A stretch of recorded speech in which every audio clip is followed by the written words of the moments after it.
La mainadera va acusar en Hans, un nen de 5 anys, d'haver mentit.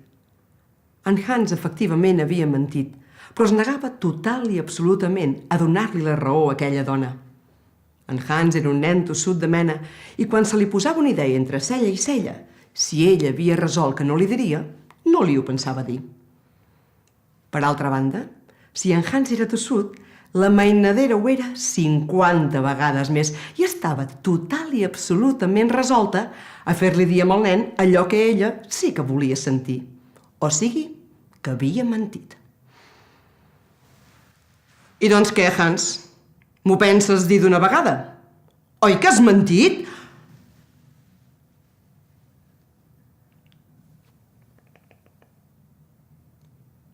La mainadera es va quedar mirant directament els ullets blaus d'en Hans, aquell serrallet que se li retallava enmig del front.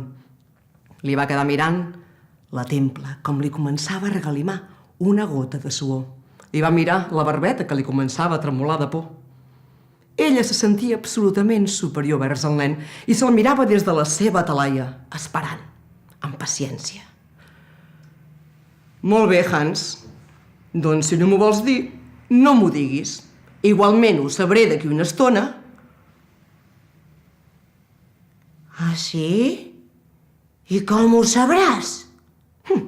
És ben senzill, Hans. D'aquí una estona ens n'anem cap a casa. Saps perfectament que davant de casa hi ha 3 esglaons. Doncs escolta'm bé, estimat, perquè si has mentit, quan trepitgis el 3è esglaó, aquest s'obrirà i se t'emportarà fins al més profund de la terra. Ho has entès, Hans? Sí que t'he entès. Sí. I en Hans va començar a caminar.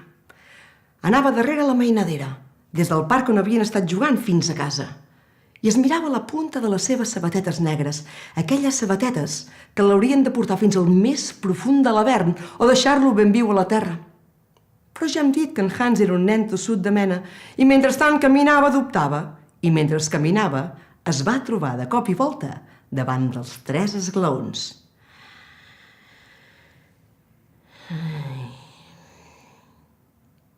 Va aixecar el primer peu, el va fer lliscar per l'esglaó i ràpidament va posar l'altre a sobre. On?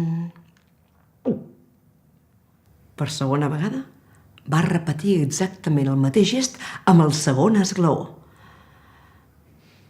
2. I per tercera vegada, amb un gest ràpid i heroic, en Hans va posar el primer peu i el segon peu al 3è esglaó. I aquest no es va moure. I el nen, amb la cara tot il·luminada de joia, es va mirar a la mainadera i li va dir: Ah, no ha passat res. Deu estar fet malbé.